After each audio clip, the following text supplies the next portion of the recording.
Bon, bah écoutez, nous sommes très heureux de vous accueillir dans un synagogue de Cavaillon, que vous connaissez peut-être certains, peut-être moins. Bon, vous voyez, elle est toute petite. On a souhaité faire cette conférence ici. Ce n'est pas forcément des plus pratiques, parce qu'en fait, l'objet pour lequel nous sommes réunis aujourd'hui est dans la vitrine, bien fermée derrière. Désolée, et bien caché, puisque en fait, revenant de restauration, et cette synagogue est à la fois assez merveilleuse parce qu'elle est très lumineuse, mais en fait pour nos objets de collection c'est une catastrophe. Donc, et surtout pour les objets en soie, enfin en textile et encore plus en soie. Donc elle est bien protégée, vous la verrez après, on verra évidemment les vidéos une fois que Abigail, David vous aura présenté la restauration. Donc je rappelle en fait cette coiffe nous est arrivée grâce à un don de la famille Astruc en 2014, donc un don fait à la ville de Cavaillon. Nous avions demandé à l'association culturelle des Juifs coupables de faire passer en fait l'information que nous étions désireux de pouvoir recevoir des dons des familles, d'anciennes familles judéo-comtadines, et je trouve que les Astruc ont réagi. Ça a été un vrai bonheur de pouvoir recevoir à la fois cette coiffe, mais également une Megillah Esther en très bon état de conservation, 18e. Cette coiffe qui est donc plutôt fin 19e, début 20e, et aussi un livre de chant hébraïque que nous retrouvons ce n'est pas une pièce exceptionnelle, mais pour autant aller dans le fond du musée Warlatan et dans le fond de la bibliothèque Ingabertine.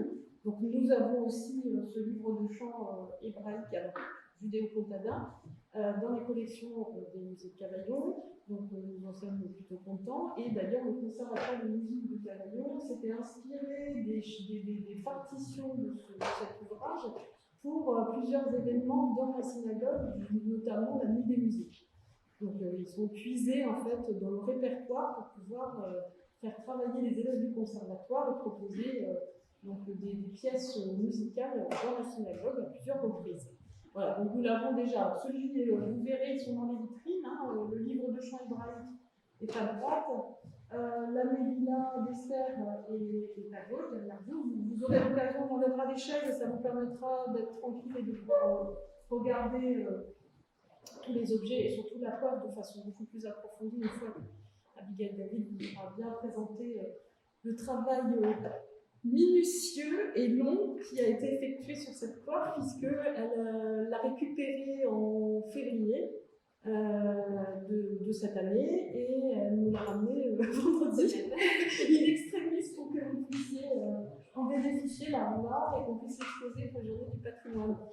Donc vous verrez également que ma collègue Mélanie Blanc, qui est régisseur des collections, arrivé depuis peu à la collectivité, a proposé une très belle exposition que vous verrez sur le module extérieur, mais qui a vocation à être à l'intérieur, sur justement le bon truc, sur la restauration à partir des éléments donnés par Abigail David, également sur la place des femmes dans le judaïsme, qui a été, donc les textes ont été rédigés par Madame, corrigés par Katharina Gallor, que vous connaissez peut-être, qui a écrit et qui actuellement, je crois, c'était aujourd'hui ou demain, fait une conférence sur les femmes dans le judaïsme à l'Île-sur-la-Sorgue. Donc elle a voulu nous aider à écrire aussi ce texte. Et j'ai envie de dire un autre texte dans l'exposition. Ah oui, voilà. Oui, puisqu'en fait, au moment où on a commencé à chercher sur cette coiffe, on s'est rendu compte qu'au final, il y avait une grande iconographie. Vous verrez, on a mis cette iconographie dans les vitrines. Il y a une iconographie très importante sur ces coiffes qui ont été en fait très utilisées. Donc nous, c'est vrai qu'on nous l'a donné comme une coiffe de mariage. Mais ce n'était pas que une coiffe de mariage, mais également une toute petite intervention à la fin de l'intervention d'Abigail David. Donc je vais tout de suite laisser la parole à Abigail David, donc, qui est restauratrice de textile, qui travaille avec nous régulièrement, qui va d'ailleurs pouvoir bientôt repartir. Donc nous lançons la restauration enfin, parce que je voyais l'état. Alors quand il était là-haut, on ne le voyait pas trop, mais maintenant qu'on l'a descendu, on se rend bien compte de son état. Il y a eu Abigail David et Gilles Tourmillon pour la partie bois nous a proposé des études préalables, fait une étude préalable. On fait une étude préalable pour cet objet étant classé au titre des monuments historiques, il nous a fallu demander une autorisation de travaux que nous avons reçue. Nous avons également les financements et je remercie l'association des amis de la synagogue qui ont participé à hauteur de 3 800 € sur cette restauration qui a quand même un coût assez important. Et Abigail va s'occuper, elle, de toute la partie textile, évidemment, et on va essayer de la prévoir pérenne, alors, tout est relatif, puisque malheureusement, le fauteuil est placé là, et comme vous pouvez voir, il y a beaucoup de lumière. Et comme je vous disais, lumière et textile ne font pas bon ménage. Malheureusement, on ne peut pas le mettre ailleurs, parce que c'est sa place. Donc on a prévu aussi, peut-être que vous pouvez juste, si on a le temps, parce que je vois qu'on déborde, ou alors ce sera l'occasion d'une autre conférence au moment où le fauteuil reviendra parmi nous. Il partira, je pense, mi-octobre, parce que ça dépend aussi des disponibilités des restaurateurs. Mesdames et messieurs, bonjour. Je suis donc restauratrice du patrimoine, spécialisée dans la restauration des matériaux textiles. Et donc j'ai été contactée par le musée suite à ce don il y a déjà quelques années. C'est vrai que c'était le devis représentant un budget assez conséquent. Il a fallu en effet prendre un peu de temps pour assembler l'argent nécessaire à cette entreprise. Donc je vais vous présenter cette coiffe qui est une coiffe tunisienne datant du 19e siècle ou du début du 20e siècle.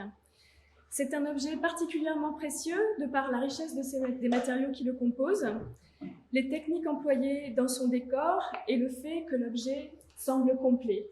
C'est une chose qui m'a semblé importante de souligner parce que nous avons beaucoup d'exemples de ces coiffes dans nos collections patrimoniales. Entre autres, il y en a au musée d'art et d'histoire du judaïsme à Paris. Pardon, je suis en train d'avancer. Oups. Et elles ont rarement conservé le voile, en fait, la partie textile qui se rattachait au couvre-chef. Donc, comme vous le voyez, c'est une coiffe qui se compose de deux parties.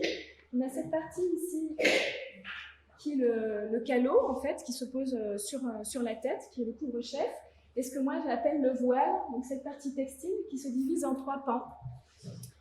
À savoir que cette photo ne vous donne pas vraiment une idée de la façon dont l'objet, dont l'accessoire était porté. Vous verrez au fur et à mesure de la restauration que ça a été une recherche aussi et une découverte au fur et à mesure de la restauration de comprendre comment cet objet, déjà comment il était monté, parce qu'il apparaît déstructuré, vous le verrez, et d'autre part comment il pouvait être porté. Donc c'est un orientaliste, Charles Lallemand, qui était écrivain, journaliste et peintre dessinateur du 19e siècle, qui nous a renseigné sur cet élément de costume. On apprend dans son ouvrage intitulé « Tunis et ses environs » que la coiffe pointue porte le nom de koufiya. Si elle est célèbre pour avoir été portée par les femmes juives tunisiennes, elle était en fait, selon l'auteur, également portée par les femmes musulmanes. Et le vêtement était en réalité assez semblable, à la différence qu'à l'extérieur, les femmes musulmanes revêtaient par-dessus une large pièce d'étoffe blanche couvrant tout leur corps, nommée le sef-séri. La koufiya est restée à la mode jusqu'au début du XXe siècle, puis a disparu. Donc vous voyez ici, donc dans les deux premières représentations de Charles Lallemand, des femmes juives, et dans les deux représentations suivantes, des femmes musulmanes.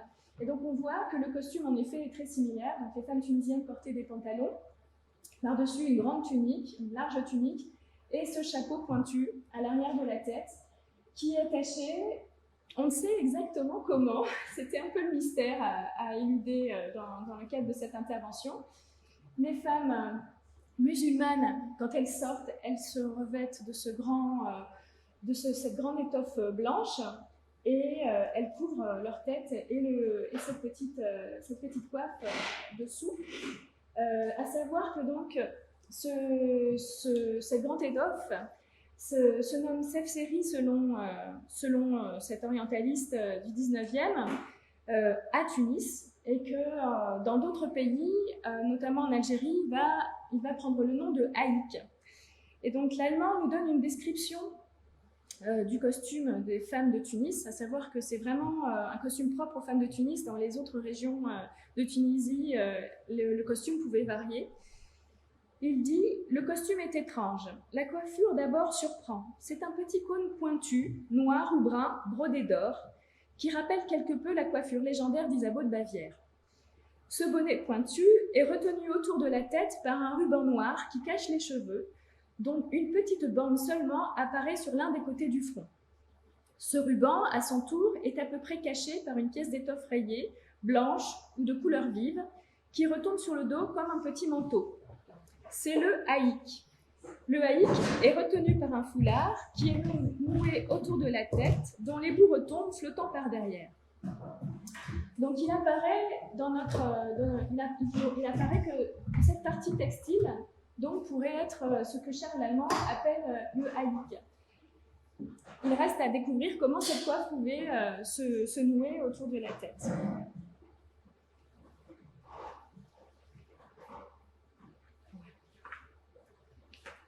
Donc elle se constitue d'un couvre-chef qui est de forme tronconique, réalisé dans divers matériaux précieux. Comme l'évoque l'allemand, la partie conique est couverte d'un velours de soie brun brodé de quentilles, sequins et lames métalliques. Cette partie est renforcée à l'intérieur d'un carton relativement rigide qui donne sa forme à la coiffe. L'ensemble est doublé de toile cellulosique et crue. La partie brodée est prolongée d'un textile de soie façonné bleu et jaune comportant des filets métalliques. Vous voyez, je vais me rapprocher. Donc on a cette partie inférieure qui est couverte de velours brun brodé. Donc on a un très riche décor de quentilles. Donc ce sont ces petites perles qui sont en réalité des lames métalliques torsadées. C'était comme un petit ressort à travers lequel passe le fil qui sert à fixer ensuite la broderie. Ce travail est souvent réalisé sur un support. Là, on a une feuille de papier qui sert de support à qui sert de premier support au travail de la broderie. On a ensuite le velours et ensuite le carton. Donc c'était vraiment un travail réalisé avec des outils spécifiques, souvent réalisés, la plupart du temps, dans ce cas de figure précis, par les selliers. On va avoir des fils de quentilles, on a beaucoup de sequins, de ces petites qui sont en réalité une section de quentilles écrasées, et on va avoir beaucoup de lames. Alors les lames, on en voit peut-être, on va les voir, elles sont ici, sur la partie centrale, on les verra peut-être plus précisément, on les verra mieux ensuite. Donc, partie de velours brodé, on a ce décor encore qui encadre le velours. Et ici, en partie supérieure, telle que la coiffe nous est parvenue, on avait cette partie supérieure qui est constituée d'un tissu façonné de soie, de fils riches, puisque ces fils comprennent des fils métalliques aussi.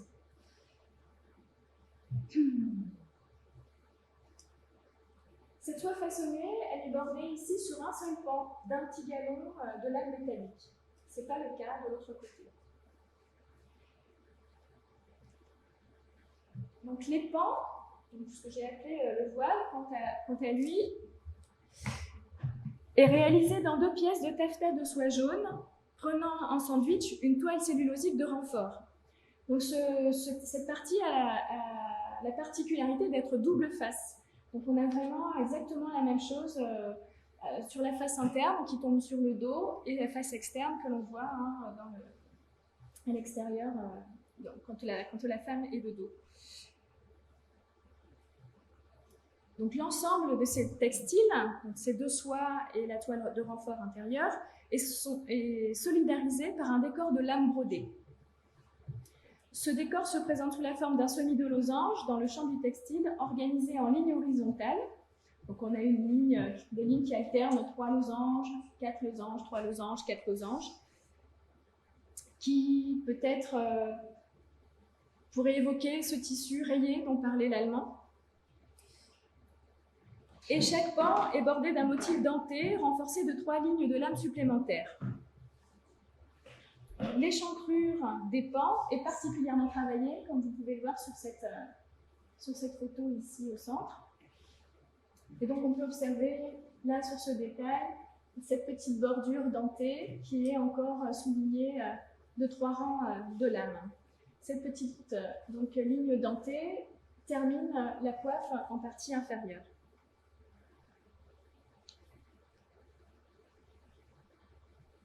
Donc cette partie inférieure de la coiffe est fixée au calot, donc est fixée à la partie conique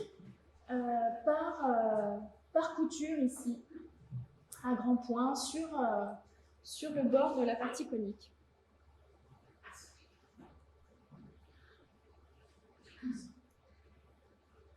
Donc ce couvre-chef est déformé.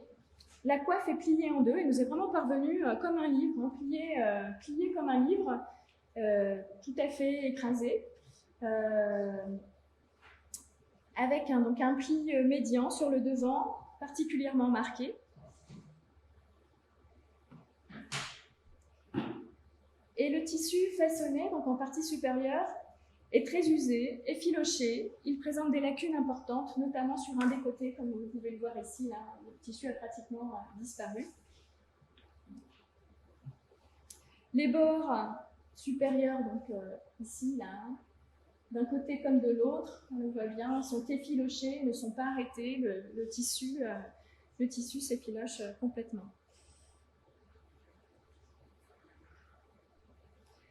Donc, on peut observer aisément la construction de la coiffe au niveau de l'entrée de tête. Donc, ce qu'on appelle l'entrée de tête, c'est vraiment le bord par lequel on passe le chapeau.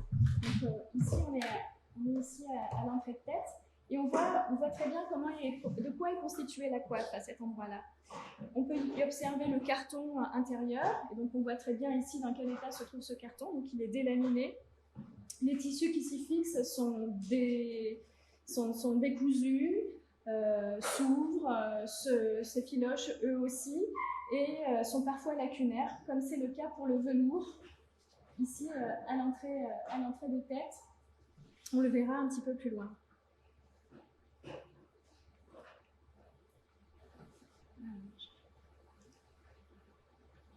Voilà. Donc le velours qui sert de fond à la broderie Canty est particulièrement usé au niveau de l'entrée de tête. Le poil y a disparu, laissant le fond du velours apparent et lisse.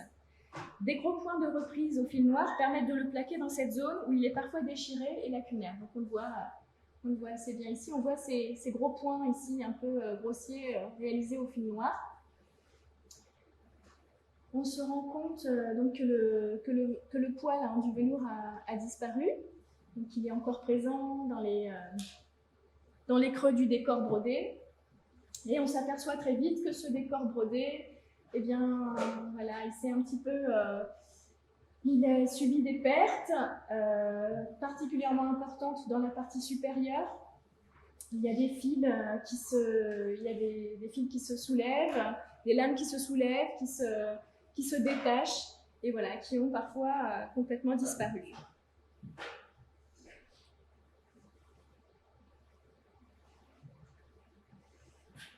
Voici quelques documents qui nous ont permis de déduire d'une part la forme d'origine de la coiffe et d'autre part de conclure que celle que nous avons entre les mains est donc déstructurée, au moins partiellement démontée. Donc vous avez à gauche une carte postale du mage et à droite un document que m'a communiqué Nadia Nodex, une photo qu'elle a pu réaliser au musée d'Israël à Jérusalem. Une coiffe très similaire à celle que nous vous présentons aujourd'hui. Et ce qui était donc très intéressant ici, c'était donc de comprendre déjà que la coiffe avait une forme conique, telle qu'elle m'était parvenue, c'était pas si évident que ça, et que le fond, là on est dans le fond de la coiffe, était fermé. Il n'était pas du tout ouvert comme l'objet qui nous est parvenu.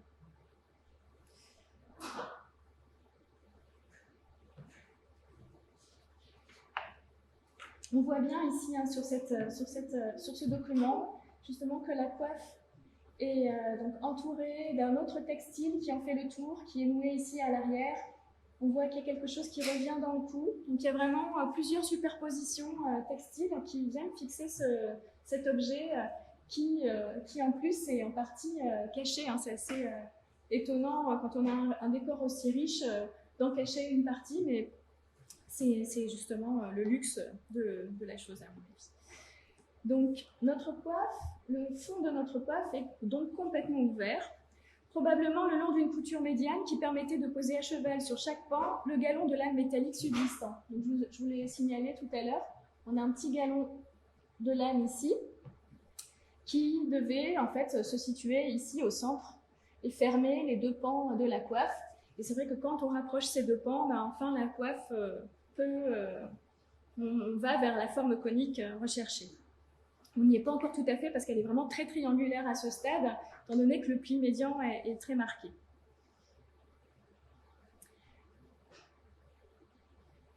Le voile, en outre, est fixé, donc on voit bien ici que le voile il est fixé de façon assez illisible. C'est pas très clair, c'est fixé un peu de façon anarchique.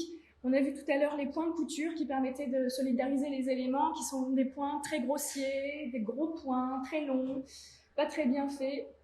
Et puis en plus, on a quelque chose là qui, voilà, ça dépasse de tous les côtés. On voit là que c'est pas tenu, c'est pas fixé de façon très symétrique. Et puis on a ce grand embu de textile ici au centre qui, voilà, dont on ne sait pas exactement quoi faire.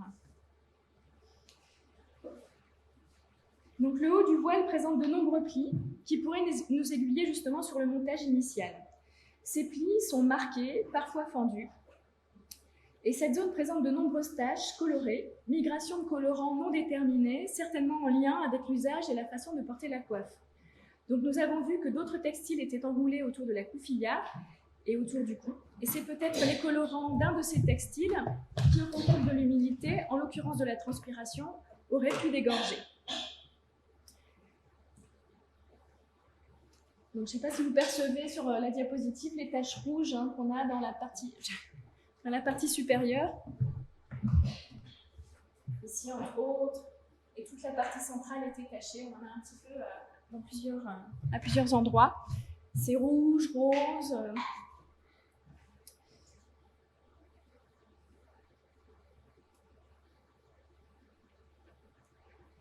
Donc, l'assemblage actuel des pans avec le couvre-chef ne nous semble pas d'origine. Il est réalisé de façon grossière, comme je l'ai dit, et engendre de graves tensions en cause dans la dégradation des textiles. En outre, les pans cachent actuellement un décor brodé en bordure du couvre-chef, ce qui nous semble contradictoire avec la préciosité de la pièce. Donc là, dans la zone d'assemblage, ici, dessous, sur la partie du couvre-chef, on a tout un décor de lame qui est complètement caché par le voile qui donc, nous semble fixé de façon pas tout à fait optimale.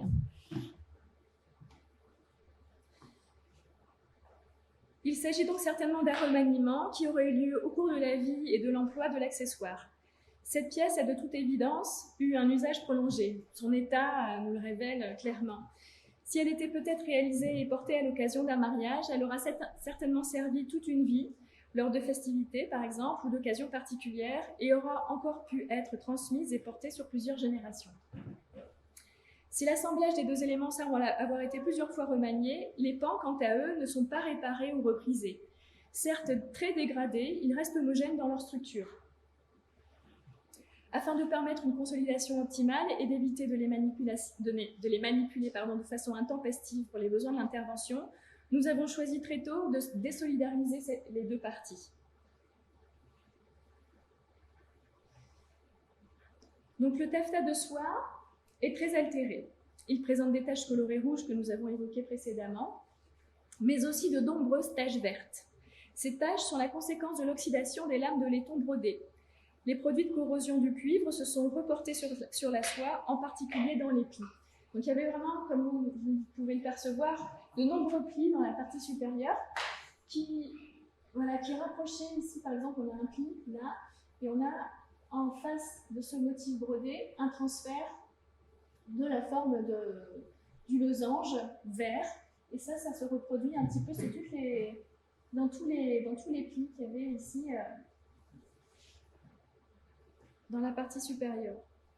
Et ça se retrouve aussi dans les pans, dans la longueur des pans aussi, parce que l'objet a été conditionné, plié de façon prolongée, probablement exposé à l'humidité ambiante, si ce n'est un peu plus. Et donc les lames métalliques se sont corrodées et ces produits de corrosion se sont transférés sur l'ensemble du textile.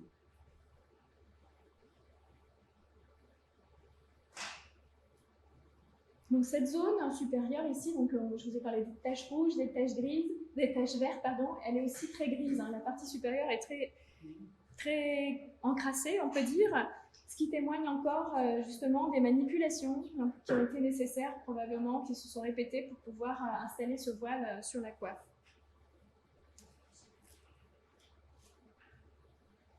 Donc la soie est particulièrement altérée, très oxydée, le textile est mou au toucher et se délite par endroits.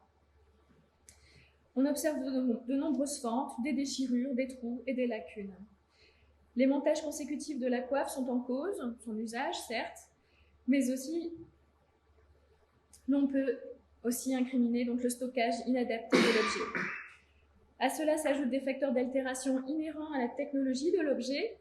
Les lames métalliques qui constituent le décor brodé ont inévitablement coupé les textiles en certains endroits. Donc c'est ce qu'on voit sur cette diapo ici en bas. Donc on voit, ça c'est un outil qui m'appartient, une petite spatule que j'ai glissée là sous le décor brodé. On voit hein, qu'il a vraiment découpé toutes les épaisseurs du textile. Et voilà, la suite, ce serait que ce motif brodé en fait se détache complètement du voile. Donc c'était le risque encouru par cet objet s'il restait ainsi sans intervention de notre part. Donc sur la face interne, les produits colorés rouges ne sont pas visibles. Voilà. Donc là, on est sur la face interne. On était sur la face externe tout à l'heure, celle qu'on voyait dans le dos de la dame. Et là, c'est la partie qui est cachée, qui est contre la nuque de la personne qui le porte. Donc ici, les produits rouges, les produits de dégorgement ne sont plus visibles. Seuls les produits de corrosion du cuivre apparaissent en transfert sur certains plis. Le rabat aménagé en partie supérieure n'est pas régulier. Il engendre des déformations jusque dans la bordure brodée, où les lames se cassent et où certaines ont disparu. Donc, je vous parlais tout à l'heure du pli, hein, c'était donc fixé, donc là, le voile était plié et fixé ici, comme ça, sur le bord au couvre-chef. Et ce rabat-là plie de façon très exagérée les lames en bordure et ont engendré vraiment de graves détériorations dans les angles supérieurs ici, voire même parfois dans le décor brodé, ces plis ont vraiment écrasé les lames des motifs losangés.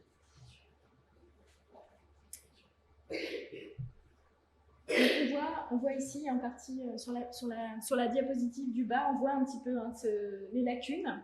Donc c'était vraiment très homogène. Il y avait de nombreuses lacunes sur toute la surface du voile. Donc là, on voit quelque chose qui s'est produit.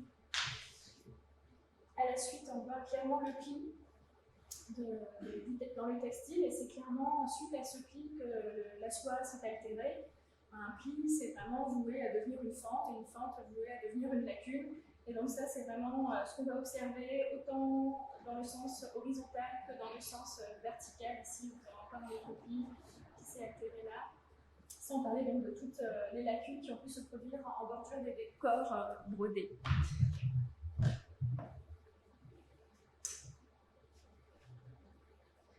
Donc les pans présentent les mêmes altérations sur toute la surface. Et les extrémités inférieures ont particulièrement souffert. Donc évidemment, c'est ce qui pendait dans le dos, ça s'est accroché, c'est inévitable. Et donc là, on a vraiment clairement des choses qui se sont accrochées, ce décor, hein, cette bordure dentée qui s'est complètement arrachée, effilochée, qui s'est déformée. Les lames se sont cassées parfois. Et on a quelques pertes. C'est visible ici, là, sur la diapositive de droite, en haut.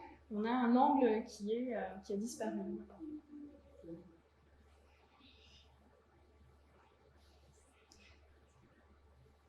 Donc après la phase de documentation de l'œuvre, nous avons pu procéder à un dépoussiérage minutieux réalisé à l'aide d'un aspirateur équipé d'un régulateur d'intensité et d'un kit de micro-aspiration permettant de contrôler précisément l'intervention.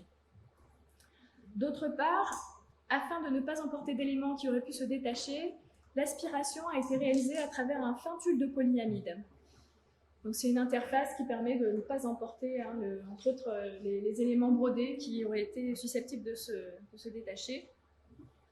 Donc je vous ai mis, voilà, j'avais pas 4 mains à ce moment-là, donc j'ai pas pu faire de photos pendant la phase de dépoussiérage. Et puis c'est quelque chose qu'on fait de façon tellement récurrente et systématique pour tout objet qu'on ne pense pas toujours à documenter le dépoussiérage. Donc je vous ai mis juste un kit de micro-aspiration avec un tube de polyamide tel que je les utilise sur les objets de ce type.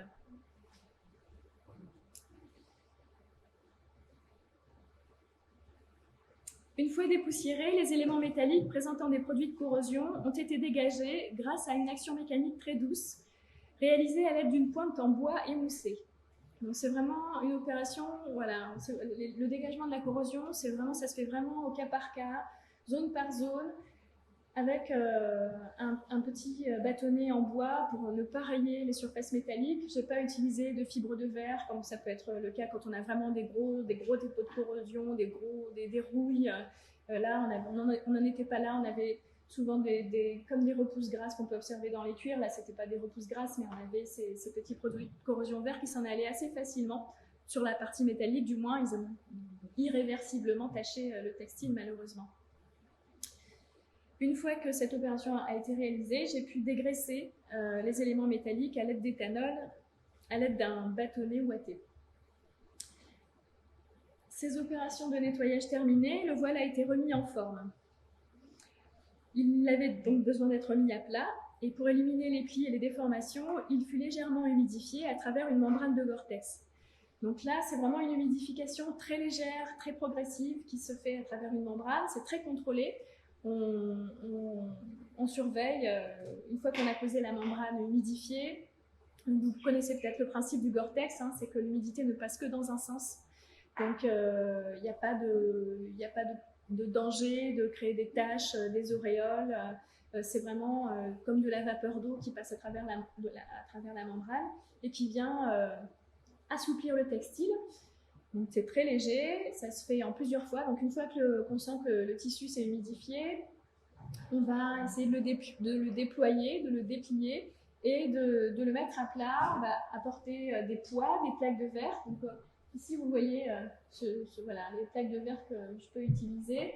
On pose une plaque, puis on vient poser un poids par-dessus. Donc ça, ce sont mes poids. On peut épingler. J'ai travaillé, je ne sais pas si ça se voit, mais j'ai travaillé sur une plaque, une grande plaque de mousse de polyéthylène, oui, c'est ça, polyéthylène, couverte d'un film à travers laquelle j'ai pu planter mes épingles et donc mettre en tension le voile que j'humidifiais petit à petit et que je retendais pour éliminer au maximum. Bon, éliminer, c'est un grand mot. J'ai pu estomper les plis. Vous voyez que voilà, même après remise en forme, les plis subsistent malheureusement. Ils ont marqué de façon irréversible le textile. En même temps, c'est intéressant de garder la trace de ces plis parce qu'ils vont nous aiguiller aussi sur le remontage et ils parlent clairement de l'usage de l'objet. Donc ce ne serait pas une bonne idée qu'ils disparaissent complètement.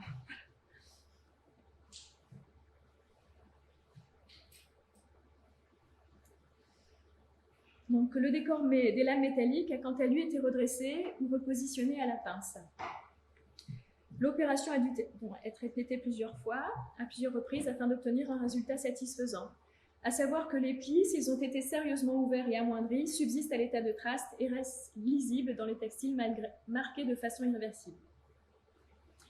Donc pour la consolidation de cet objet, j'ai choisi d'utiliser un pongé de soie. Donc en restauration, on va essayer de textile, on va essayer de choisir pour donc combler les lacunes ou supporter les textiles historiques altérés. On va les supporter avec un autre textile, les doubler, avec un textile qu'on va choisir pour sa contexture similaire à celle de l'objet. Donc là, ici, je vous ai parlé du fait que c'était un taffetas. Donc à savoir que taffetas, c'est un terme générique, ça veut simplement dire toile de soie. Donc j'ai choisi une toile de soie qu'on appelle dans notre jargon aujourd'hui, parce que les noms ont évolué à toutes les époques, un pongé. Donc un pongé de soie relativement fin que j'ai teint. Donc j'ai réalisé une recherche de teinture. Vous voyez les échantillons ici, les derniers échantillons, parce que la recherche de couleurs est assez longue. On fait souvent de nombreux échantillons avant de trouver les nuances qui nous intéressent. Et j'ai donc retenu 2 nuances pour cet objet, à savoir que la face interne et la face externe n'avaient pas vieilli de la même manière, et donc on n'avait pas du tout les mêmes. On avait une face beaucoup plus claire que l'autre. Et voilà. Et donc du coup, j'ai teint, je le dirai après, mais j'ai aussi teint un voile de protection qui est un tulle de polyamide à ce moment-là, en prévision de la couverture de l'objet. Ah non, je suis perdue.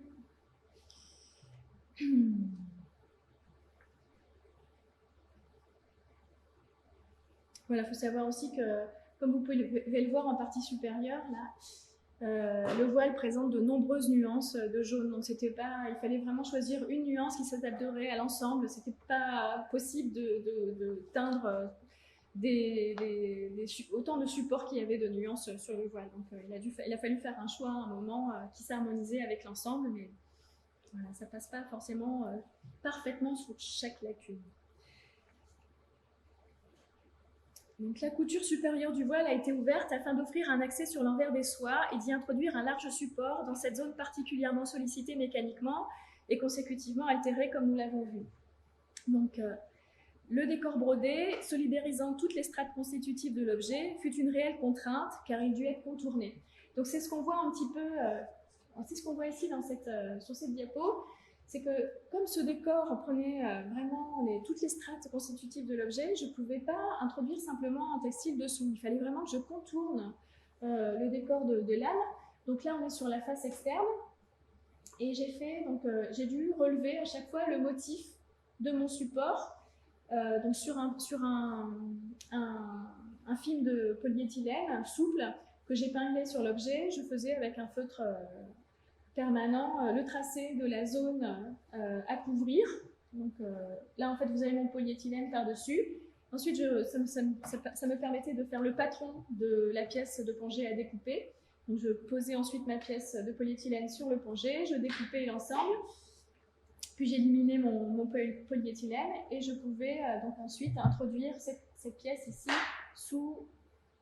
donc à travers cette couture ouverte sous la soie. Donc vous voyez les zones lacunaires ici pour les principales, voilà, sans parler de celle-là aussi. Donc à savoir qu'il n'y a que cette zone où j'ai pu introduire une grande pièce. Donc sur la face, ce travail a été réalisé sur la face 1, on va dire, et ensuite réalisé sur la face 2. Pour tout le reste du voile, il a fallu que je m'adapte et que je fasse des toutes petites pièces.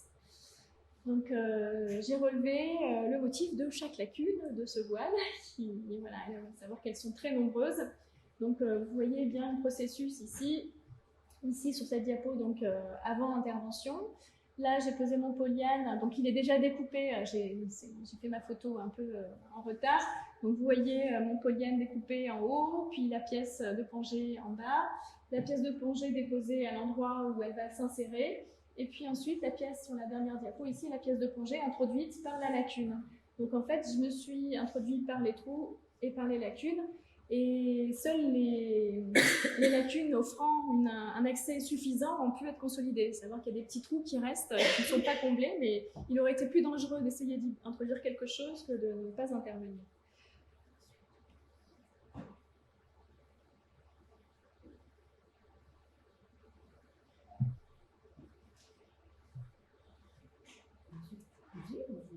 Alors, je n'ai pas encore cousu. Non, j'ai juste introduit mes petits bouts de tissu. Alors voilà, c'était tout l'enjeu de cette intervention, c'est que comme on a un voile double face, si j'avais cousu ici mes petites pièces de pongé, j'aurais empêché de faire le même travail sur l'autre côté, parce que mes points de couture auraient solidarisé toutes les soies. Ça aurait été très difficile en fait de ne piquer qu'à travers la première soie, de ne pas passer à travers toutes les strates. Donc j'aurais risqué de solidariser les strates et j'aurais pas pu introduire mes pièces sur l'autre face. Donc à ce stade, je n'ai fait qu'introduire mes petites pièces de plongée, je les ai épinglées, et vous allez voir qu'ensuite j'ai posé un voile qui les maintient encore. Donc ici vous avez une diapo avant intervention, donc on voit les déformations, les fentes et lacunes, et puis toute cette partie de la bordure qui est vraiment très altérée. Et sur cette diapo ici, après le travail d'insertion des supports. Donc on n'a pas encore pu stabiliser le décor de l'âme parce qu'il ne peut pas se poser sur le textile en fait. Comme il est double face, il faut qu'on puisse le voir des deux côtés. Donc pour le moment, il reste aérien, il reste en l'air.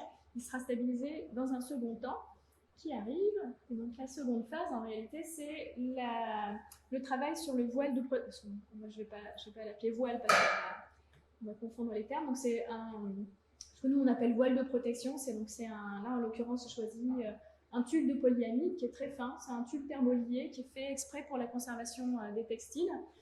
Il faut savoir que le polyamide c'est stable dans le temps. Ça se conserve, c'est très utilisé dans le domaine textile aujourd'hui. J'aurais pu on utilise traditionnellement aussi de la crépine de soie pour couvrir les surfaces et pour protéger les objets altérés, comme les textiles altérés.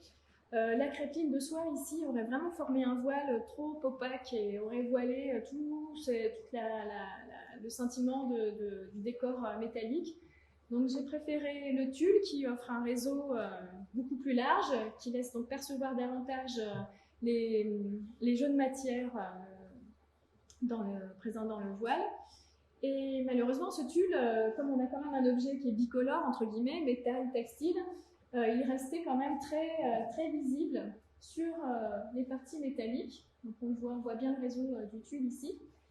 Et donc pour le rendre moins visible, j'ai coloré, donc à disposition du motif, le voile, en reprenant le motif exactement avec une interface, encore une fois, de film de polyéthylène. J'ai posé le voile dessus, puis avec un crayon Posca, donc je ne sais pas si vous connaissez ces crayons particuliers qu'on utilise beaucoup pour la création aujourd'hui. C'est savoir que c'est une encre acrylique qui, une fois repassée, est tout à fait stable et convient tout à fait au domaine de la conservation des objets. Donc, il y a plusieurs études qui ont été réalisées, je n'ai pas inventé ce procédé. Et donc j'ai utilisé cette encre pour pouvoir reproduire le motif. Une fois que le motif a été reporté sur le tulle, j'ai pu donc repasser le textile pour fixer à la chaleur le colorant et utiliser ainsi le voile. Donc une fois posé sur l'objet, vous avez ici le tulle qui n'est pas coloré et là le tulle coloré qui du coup devient un peu plus discret une fois que ce travail a été réalisé.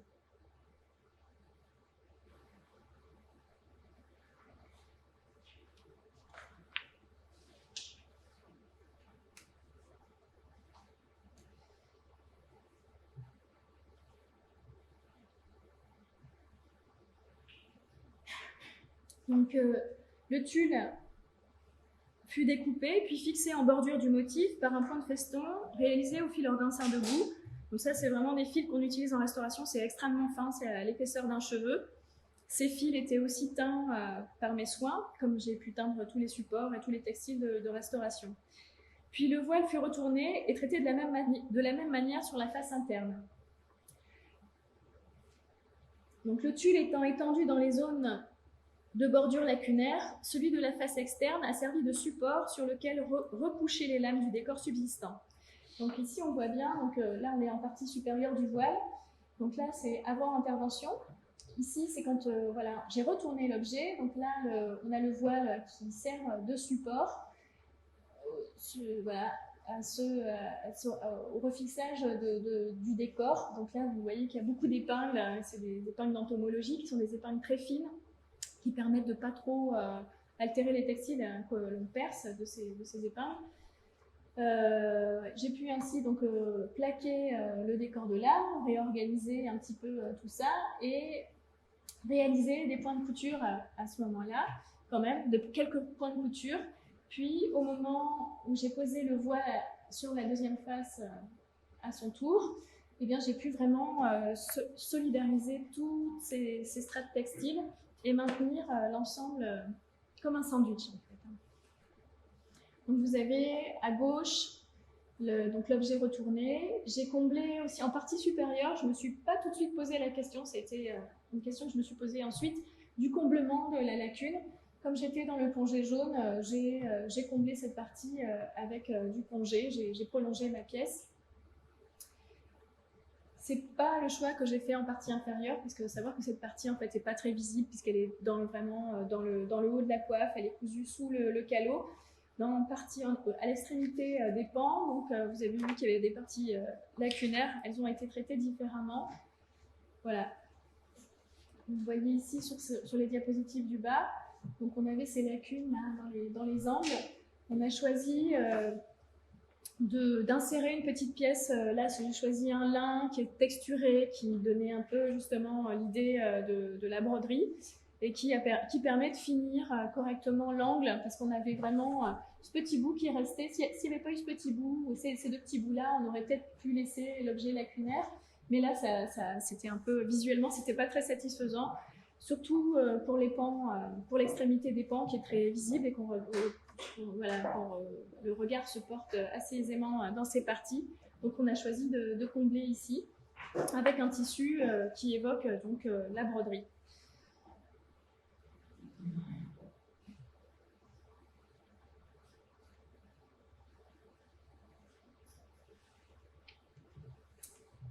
Donc vous avez en haut avant, après traitement à chaque fois.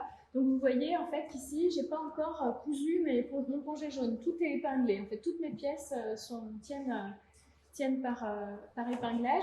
Et j'ai seulement pu coudre. Donc le tulle est découpé ici en bordure du décor denté. Donc il est un petit peu. Là j'ai fait un petit prolongement ici.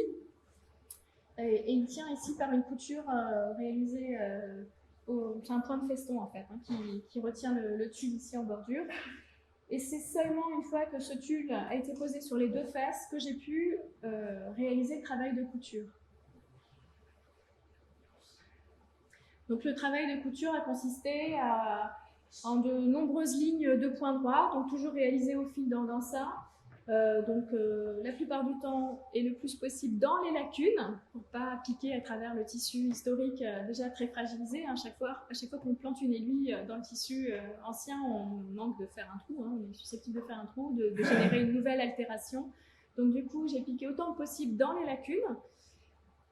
Donc j'ai détouré les motifs et puis il a quand même fallu que pour bien plaquer les tulles, pour pas que le tulle flotte à la surface du voile et créer un flou au-dessus des textiles, pour bien plaquer ces tulles, j'ai quand même dû faire des coutures autour j'ai entouré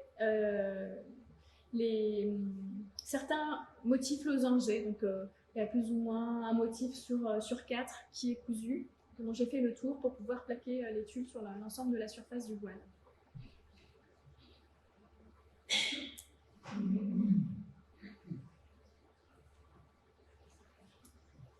Donc il nous restait à remonter le voile sur la coiffe. Nous avons choisi donc de ne pas reproduire le rabat que je vous ai montré tout à l'heure en partie supérieure. Donc j'ai refermé le voile ici en partie supérieure, mais je n'ai pas du tout reproduit le pli qui semblait assez mal adapté. Mais avant cela, donc, il fallait que je restaure le calot, enfin la partie, le couvre-chef. Vous avez une photo avant intervention à gauche. Donc j'ai réalisé le même travail de recherche de teinture ici, de couleur. Donc cette fois, je n'ai pas utilisé un pongé, mais vraiment une toile de soie plus épaisse parce qu'on avait un tissu plus épais aussi. Donc j'ai cherché à m'adapter. Ce tissu a été, une fois teint, introduit sous les lacunes. Et puis, s'en est suivi donc, tout un travail de ce qu'on appelle de point de restauration.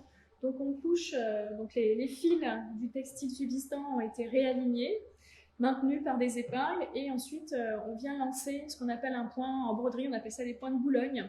Donc on fait un grand lancer par-dessus la zone à maintenir, puis on revient faire des petits ponts par-dessus pour bien plaquer notre lancer.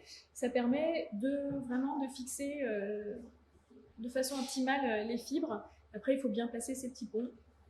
Mais voilà, c'est aussi un point qui engendre peu de tension et qui permet vraiment de stabiliser donc, les textiles sur support. Alors, excusez-moi, je regarde mon texte, mais je ne sais plus du tout où je suis. Voilà.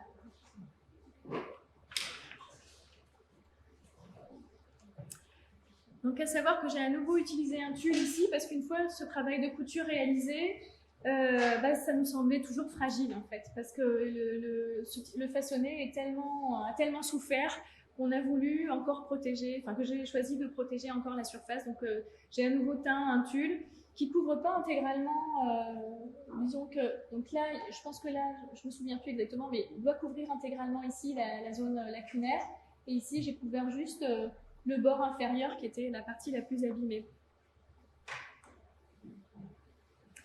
Donc ensuite, un gros travail de refixage du décor a été réalisé. À savoir que je ne pouvais pas piquer à travers ce carton très épais, ça n'était pas possible. Donc tout ce qui était détaché, cantilles, sequins, je les ai refixés autant que j'ai pu, par des points de couture, et à savoir que j'ai repassé mes aiguilles à travers d'autres perles pour pouvoir les maintenir et les resolidariser avec l'objet. Je ne pouvais plus repiquer à travers d'une part le velours qui était pulvérulent et encore moins à travers le carton. C'était pas du tout envisageable de repiquer à travers ce carton pour maintenir ce décor. J'aurais fait beaucoup plus de dégâts comme ça qu'autrement. Je crois que j'ai des détails. Voilà.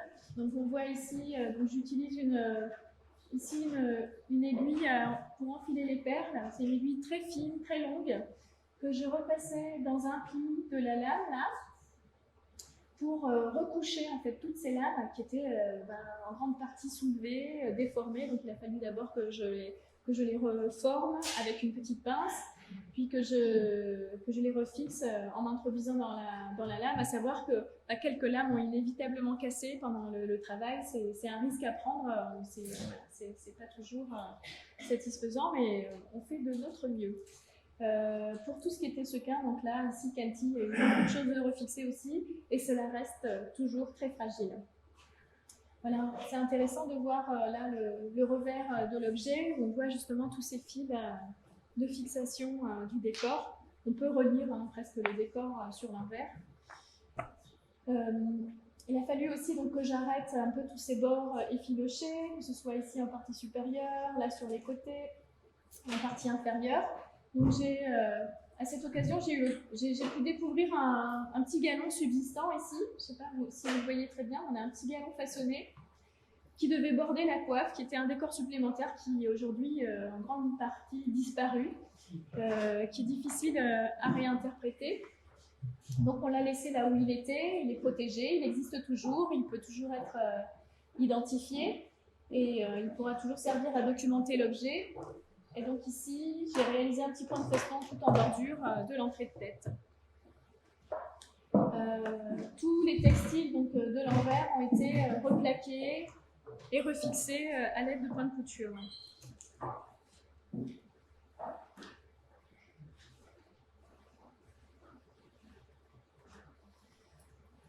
Donc une fois stabilisé, nous avons tenté de restituer l'assemblage du fond de la coiffe. Nous avions dans cet objectif laissé dépasser notre support sur l'un des deux pans consolidés. Le fond s'est posé facilement et il est apparu complet. La forme de la coiffe pouvait donc être restituée. Donc on voit bien, une fois que donc cette partie de tissu façonné a été restaurée et stabilisée, on a pu aisément rapprocher les bords et se rendre compte qu'en fait c'était complet. C'était un peu une inquiétude au départ, j'avais peur qu'il nous manque un autre galon métallique, puisqu'il n'était présent que d'un côté et pas de l'autre. Et donc là, ça s'est posé assez facilement. Donc j'ai réalisé un support que j'ai sculpté dans de la mousse de polyéthylène, que j'ai aussi couvert de ouate. Enfin là, c'est vraiment en cours de réalisation, hein. C'est pas fini, c'est encore épinglé, il y a eu encore un peu de ouate d'ajouter. mais c'était une base qui nous a permis de remettre en forme le calot.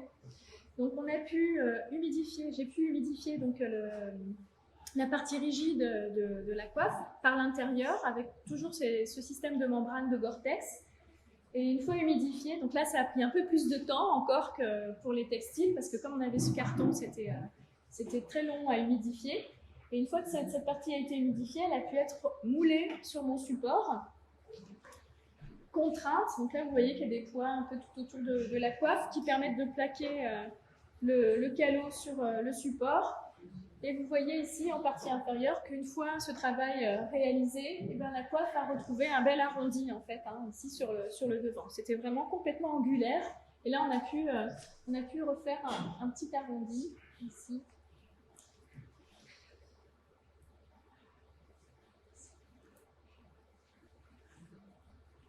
Donc, afin d'offrir une meilleure prise et d'assurer l'assemblage du fond de la coiffe, le pan comportant le galon de lame fut lui aussi prolongé d'une pièce de soie servant de bande technique. Grâce à ce système, le fond a pu être assemblé le plus justement en évitant des tensions inutiles dans les textiles historiques et en leur laissant la plus grande visibilité. Donc, des recherches, donc on voit ici donc, le textile hein, que j'ai ajouté, ici sur l'envers, là sur l'endroit. Il est ensuite retourné. Et il m'a servi vraiment de prise pour pouvoir rapprocher les bords.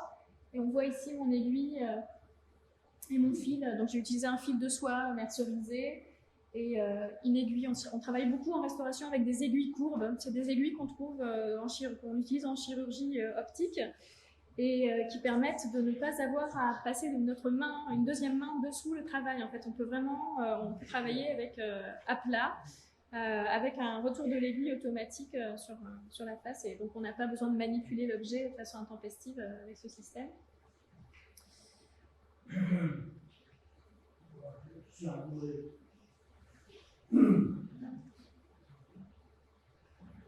Donc, des recherches ont ensuite été réalisées afin de déterminer le montage du voile sur la coiffe. Nous avons choisi en premier lieu de refixer le voile à l'intérieur du calot et non à l'extérieur comme c'était le cas lorsque la coiffe nous a été confiée. Comme nous l'avons expliqué, l'assemblage était grossier, engendrait des tensions et cachait une partie du décor brodé. Ce choix fait, il restait à trouver la façon de plisser le voile pour le refixer à la coiffe. Selon le dernier assemblage, les pans de côté étaient cousus à plat. Donc j'ai ici repris le plat de départ et tenté de replisser le textile en partie centrale. Comme il semblait que c'était vraiment, tel que la coiffe nous est parvenue, c'était vraiment ce qu'on pouvait déduire du montage d'origine, à partir à partir de ce qui nous est parvenu. Donc j'ai essayé de monter la coiffe ainsi. J'ai d'abord épinglé, je n'ai pas cousu tout de suite. Et je me suis rendu compte que c'était absolument pas satisfaisant. Donc c'est vrai que ça laissait la part belle au pan de côté, mais le pan central était vraiment très très contraint. On avait vraiment des gros soucis, ça créait des plis sur les lames, ça posait vraiment des problèmes structurels. C'était quelque chose ça aurait été un choix dangereux. Donc et puis esthétiquement, ça tombait assez mal. Donc j'ai pas du tout retenu cette première possibilité. Et je me suis du coup intéressée à tous ces plis résiduels qu'il y avait dans le haut du voile. Et j'ai tenté ainsi de les reconstituer. Donc ici, alors ça ne se voit pas, si. Vous voyez ici, on a clairement un triangle tout propre, tout net, bien jaune. Ici, c'est gris. À nouveau, c'est gris et rouge là. On avait aussi une petite trace rouge là. On ne l'aperçoit pas bien sur la diapo, mais du coup, ça nous permettait vraiment... Là, on avait le centre du pli.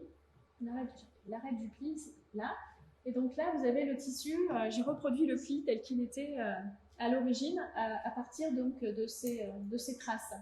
Et donc j'ai reproduit chacun de ces plis qui étaient visibles dans le haut du voile. Et j'ai obtenu ainsi ce plissage-là. Celui-ci était assez satisfaisant. Esthétiquement, ça tombait assez bien. Et en plus, on avait quelque chose de régulier qui se distribuait bien dans le textile. Ça permettait de répartir les tensions. Cependant, la largeur ici du voile était tellement amoindrie qu'elle était trop courte pour la coiffe en fait. Ça ne remplissait plus l'arrière du calot de la coiffe. Donc clairement, c'était pas non plus un montage satisfaisant. Parce que ça faisait, tout était rassemblé, du coup, voilà, tout se rassemblait à l'arrière du crâne. Les bords de la coiffe n'étaient plus couverts. Et en plus, on avait encore une fois quand même des plis assez importants dans la partie centrale. Le losange ici disparaît dans le pli. Il était lui-même sur le tracé d'un pli. Donc les lames auraient peut-être souffert de ce montage-là. Et donc une troisième solution a été retenue. En fait, j'ai simplement relâché les plis ici du centre. Et là, comme par hasard, ça tombait exactement à la largeur de mon calot. Donc j'ai choisi cette solution, même si c'est difficile de déterminer si c'était la solution, si c'était le montage initial. Il semble, à mon avis, qu'il y a eu plusieurs montages. Et à ce stade, on peut même se demander si le voile n'a pas été fixé sur d'autres calots, si c'est le voile d'origine ou s'il n'y avait pas des échanges de voiles. À savoir que comme ces voiles ont souvent disparu sur les coiffes qui nous sont parvenues jusqu'à aujourd'hui, on sait qu'ils ont beaucoup souffert des aléas. Et par conséquent, pourquoi pas, en effet, peut-être que ce voile aurait pu être fait pour une autre coiffe et fixé sur ce calot aujourd'hui. C'est difficile de dire que c'est un assemblage original qui est vraiment l'assemblage authentique du tout début, du début. Voilà. Donc, ce montage nous permettait donc de laisser la partie centrale libre, donc de ne pas la contraindre, à savoir que c'était vraiment la partie la plus altérée aussi du textile. Donc moi, ça m'a soulagé grandement de pouvoir libérer cette partie centrale des plis. On a ici donc on a deux plis ici sur les côtés, donc qui se rapportent ici sur les bords du calot.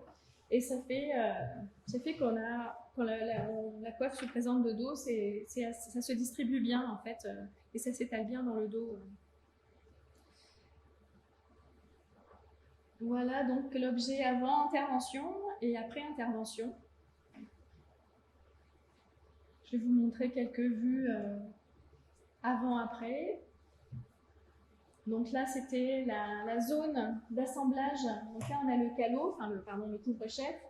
Et ici, le voile, voilà, avant intervention. Donc c'était la façon dont il était fixé. Le voile était replié sur lui-même. Donc vous voyez que toute la soie était fendue à cet endroit-là. Les lames étaient pliées. Le décor complètement désorganisé et lacunaire. Et donc une fois remonté, donc d'une part le voile a été remonté par l'intérieur du calot, donc on a pu dégager, alors c'est dommage on ne le voit pas, mais le décor qui était couvert par le voile, c'est cette ligne de lame qui finissait la partie du façonné en fait. Et donc là on voit le voile restauré, qui vient se poser à plat sur le bord. La partie inférieure qui était particulièrement abîmée aussi. Donc on a pu voilà, dans certaines zones, le décor de la bordure dentée est assez net. Et c'est vrai que dans la zone où il était abîmé, on a essayé de repositionner les lames autant que possible, mais ça tombait pas. Je les ai laissées aller un petit peu où elles voulaient parce que les contraindre trop, j'aurais vraiment, à force de tordre le métal, il s'écrouille comme on dit, et il finit par devenir cassant. Donc c'est vraiment risqué comme opération de déformer, reformer des lames métalliques. Donc je les ai laissées gentiment se poser petit à petit au fur et à mesure du travail. Voilà, la dernière étape, et pas des moindres, c'est vraiment une étape importante. Donc cette coiffe, comme l'expliquait tout à l'heure Madame Nodex, elle nous est parvenue toute pliée dans une enveloppe. Et il était hors de question qu'elle reparte dans l'enveloppe qui m'avait été confiée.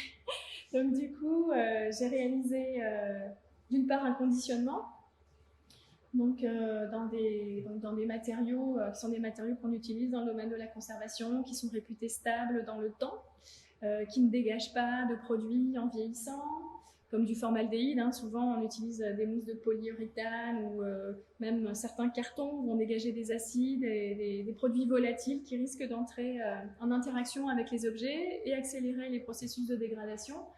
Donc, il faut impérativement que tout ce qu'on apporte autour de l'objet, donc déjà au sein de l'objet et dans l'environnement de l'objet, l'environnement d'autant plus proche que celui d'un conditionnement, voilà, soit assuré sans nocivité. Donc là, on a utilisé des plaques de polyéthylène cannelé, polypropylène cannelé, pardon, pour réaliser cette boîte. Donc on a fait une boîte, donc c'est une grande boîte. Donc ça c'est toujours un peu compliqué parce que ça prend beaucoup de place. Ça nous arrive dans une enveloppe et ça repart dans un camion. Mais c'est vrai que c'est pas toujours évident à gérer aussi dans les réserves des musées. On a rarement beaucoup de place. Mais disons que quand on a dépensé autant d'argent pour un objet de cette préciosité, ça vaut le coup de lui faire un peu plus de place qu'auparavant. Et d'autant que voilà, c'est vraiment nécessaire. Il était important que ce textile puisse rester à plat. Contrairement à d'autres cas, ça nous arrive de rouler les tissus, mais là, avec ce décor de lame métallique, plus en plus tout ce travail de couture qui maintient les différentes strates de textile jusqu'au tulle, c'est vraiment de rouler l'objet. On va créer des tensions et on risque d'altérer non seulement l'objet, mais en plus le travail de restauration. Donc c'est absolument pas recommandé de rouler cette partie textile. Le calot, après le travail de remise en forme, il était important qu'il puisse rester en forme. Donc du coup, le support de conservation, j'ai réalisé 2 supports. Donc un support de conservation qui est donc fixé sur le plateau de manipulation d'objets. Donc le calot vient se poser sur ce support ici. Les pans peuvent s'étaler bien à plat. Ils peuvent être retenus par des bandes de Tyvek, d'un matériau qui permet donc neutre aussi, qui est très lisse.